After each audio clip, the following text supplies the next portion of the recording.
Okay, Michelle, C21. What are the different types of costs? She's not here. Who are you? You don't look like Michelle. You enrolled yesterday? Are you in the class? Or are you in the wait list? Okay. Did anybody know Michelle? She did not let me know. If you're not going to be in class, I want you to let me know. Because remember our discussion in the first lecture about there are two types of people in the world? Those who believe there are two types and those who don't. Until you give me concrete information, I'm going to infer that when you attend the class, and if you don't attend, you inform me, I'm going to infer that you're driven by merit and civility and accountability, and you understand that you're going to be identified in this class. If you fail to do those things, I'll presume you're in the second type, which means that at least for the class participation, you'll get a 0 in the course. Are we clear? All right. Does anybody know Michelle? Where is she? No, it's not anymore. Get in your seat. Sit down here. Okay, Michelle, you missed the question too, didn't you? Does somebody want to help Michelle? No friendly neighbors? Yes. Yes, labor, certainly. That's a critical. In fact, one of the reasons people would argue that they went bankrupt is they had union contracts with their labor and they were no longer competitive with foreign sources of automobiles and for other startups that were not incurring high wages. What else? Like, for example? Is it okay if I just call it materials? Okay, what else? Rent, fair enough. Anything else? Yes.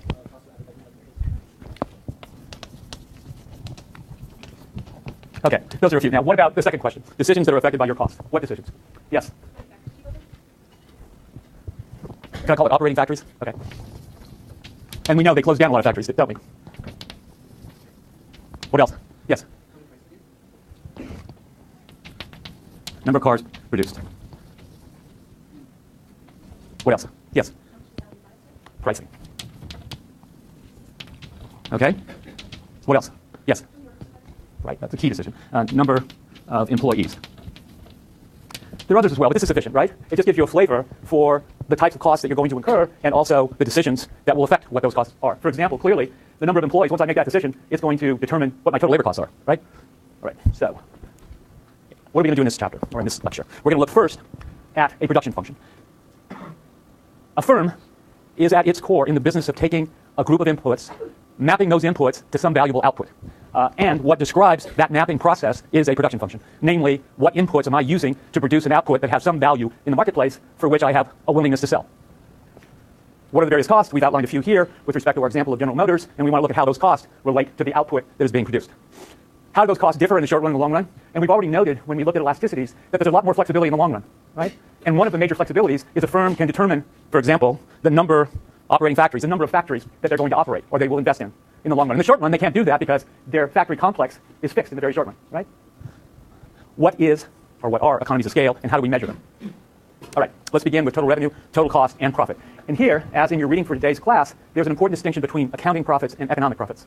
As we'll see later in the course, and this runs contrary to most people's intuition, in the very long run, in a perfectly functioning set of markets, that in the long run, economic profits will be zero. And you stop and ask yourself, why in the world would somebody get involved in a business if the economic profits were zero? Why would they? Does it make sense? Pardon? Did you say no? It doesn't make sense. It doesn't. For example, you wouldn't start a business if you expected in the long run that your economic profits would be zero. You wouldn't do that. You wouldn't. Would anybody else here? Where's I would? There we go. Okay, why? It would get equal. That's certainly true, but that doesn't tell me your individual motivation. Huh. If you enjoy what you're beneficial to whom? To you or to everyone else? So Adam Smith's invisible hand would work if you were enjoying yourself? Okay. Okay, fair enough. Remember one of the fundamental... Go ahead, Adam. Do you always have questions? Do you have any answers? I was asking for an answer. I'm teasing. Go ahead. Don't be sorry. Go ahead.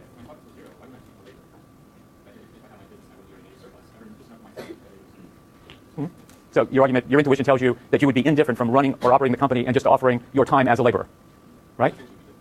Yes? Okay, that's a good point, by the way.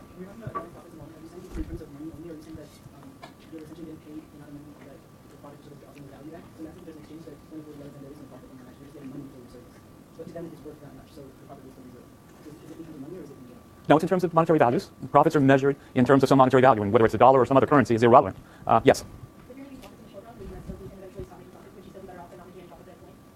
Yeah, in other words, if in the very short run there are profits, and that creates incentives for people who enjoy the work to enter the industry, and they are attracted by some positive profits, and if it attracts enough people coming back to, I'm sorry, you said equilibrium, right? Coming back to equilibrium, you and others like you would enter that industry when profits were positive, economic profits now, but ultimately once enough of you entered, profits would go to zero, and now there would be no incentives for additional entry, right? So that would be a long-run equilibrium. But the fundamental reason that economic profits in the long run are expected to be zero is because economics takes into account your opportunity cost. So coming back to your point, Adam, about I'm a laborer, and if your best opportunity for employment is you can make $75,000 a year, but running the company, you have to include as one of your costs the $75,000 a year that you could make as a laborer, right? You with me?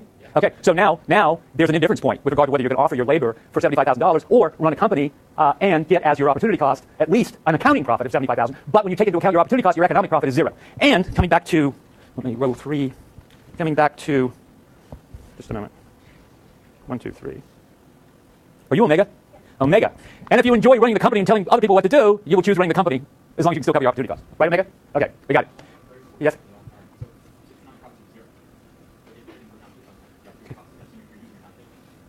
Yes, certainly it does. Certainly it does. And later we'll see that you've got another trade-off. One of our fundamental principles, another trade-off between your work allocation of time versus your leisure allocation of time. And you've got to balance those two as well, right, in terms of the trade-offs that you face. But what we've just done is discovered what the next few slides say.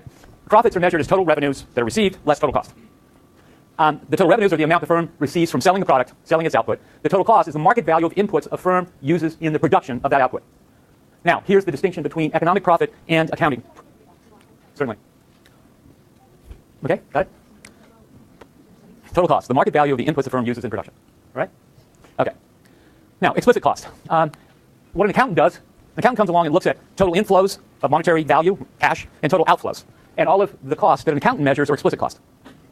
What we want to do is draw a distinction between explicit cost and implicit cost. Implicit costs do not require a cash outlay, but they require recognizing the opportunity cost of time, particularly of the owner. Okay? And it, in turn, is based on one of those fundamental principles we discussed in the first lecture. The cost of something is what you give up to get it. That is the opportunity cost. Now, an accountant, when they come along and look at the cash outflows, they only recognize the explicit cost, not the implicit cost. Let's look at a concrete example. Let's suppose you need $100,000 to start a business. And let's suppose that the interest cost on those funds is 5%.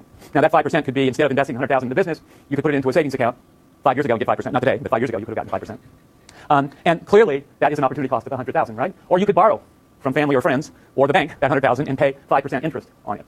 Okay, case 1, you borrow it. This is the thought experiment. You borrow the $100,000. The explicit cost that an accountant would recognize is the $5,000 interest that you pay on the loan, right?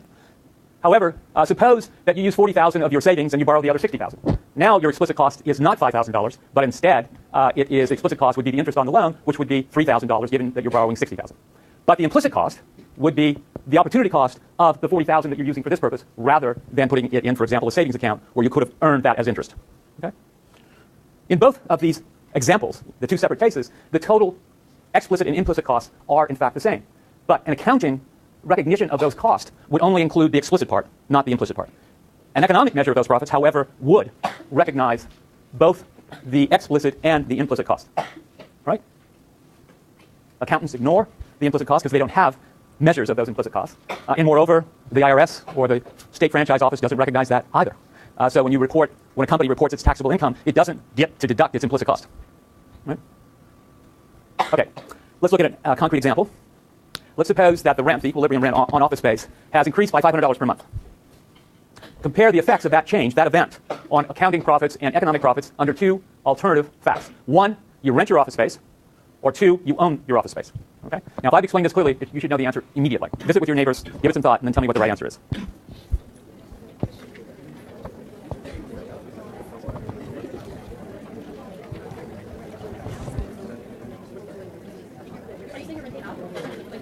I'm paying the rent. I'm paying the rent. Either I'm paying the rent to somebody else or I own the property. And I'm not paying rent to anybody. Yeah.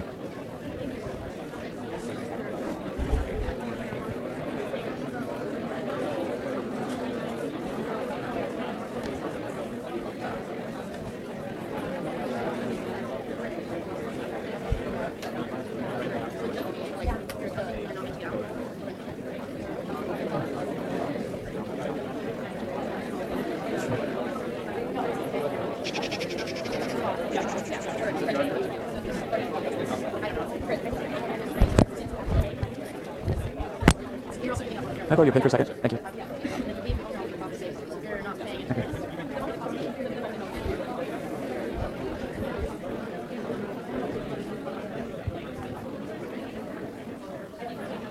So Austin, what's the answer? Say what? Yeah, for both. Compare the effects. Just a moment. Austin's going to answer the question. They'd be the same? They have the same effect on accounting profits and economic profits? I don't know what that means, Austin. Okay, on account, so the fundamental causal question is, if you rent your office space, the effect on county profit and economic profit, you're saying for A is the same. Okay. I'm asking what you're saying.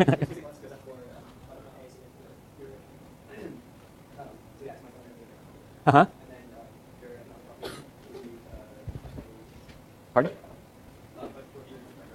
No, B. Let's stay with A. Because you got A right the first time, and because I questioned you, you back off. Don't back off. If you know the answer, you should be able to stick to your guns and tell me what the answer is. Yes, and why are they are the same, but why are they the same? Exactly. There's no implicit cost. It's only going to be different between accounting profits and economic profit if there's some implicit cost, right? Otherwise, the measure is going to be the same. Okay, take us to B.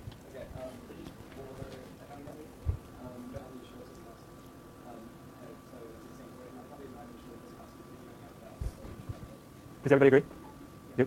You don't? No. The question is, I get to answer the question, right? And then you can ask after we get closure on my question. Okay? Now, with regard, do you agree with what he said? Okay, fine. All right. So here is the result. As Austin suggested, it's the same because you're renting the office space. There's no implicit cost. On B, there's an important distinction. Implicit costs don't change. Hence, accounting profits aren't going to change at all, right? But because of the implicit cost, you get a difference between economic profit and accounting profit. Yes, I'm sorry. What about like 5% or whatever you should be earning on the extra $500? Even though it's not that much, like would that be considered a negligible but an economic cost to the paying 5 and more? Yeah, you're quite right. Your intuition is quite right. If, for example, I own the office space, what is the opportunity cost of the capital that I have tied up in that office space? What's the opportunity cost of that capital, right? Instead of owning the office space, for example, hypothetically, I could sell it, get the proceeds from the sale, and put that into a savings account, and that becomes my opportunity cost. Can you say the same thing for A with renting? Like you're paying 500 I could go the other way. I could buy, for example, suppose, let's take your hypothetical example, which is a very good one. Let's suppose that the landlord wants to increase my rent by $500. And I look at this and I say, gee whiz, my opportunity cost is less than, let's suppose, I got to get another fact, right? Suppose the office space is $2,000 a month, and the landlord comes along and wants to increase it to $2,500. Now let's suppose that office, I could own it and it would cost me $100,000. But my opportunity cost of $100,000 is less than $2,500 per month, right? Now it's in my interest to own the office space rather than rent it from a landlord. Okay? All right, does that make sense? Okay. All right, let's move on. Production function. As I indicated, this shows the relationship between the quantity of inputs used to produce a good and the quantity of the output that's generated. We can represent this by an equation, by graphs, by tables. It doesn't matter. We're going to look at a couple of examples where we do it graphically and we look at tables, but you could put this into an algebraic equation too if you wish. Okay, we have a concrete example. Farmer Jack grows wheat. He has 5 acres of land, right? And he can hire as many workers as he wants, right? But the amount of land that he has available is fixed at 5 acres, okay? All right. Now, let's look graphically and in table form, what is his production function? Looking at only a single input, namely the amount of labor that he hires. As he hires different amounts of labor, he's going to generate different outputs of wheat. Okay, if he employs no labor, he gets 0 bushels of wheat. There's no one to plant the seeds. There's no one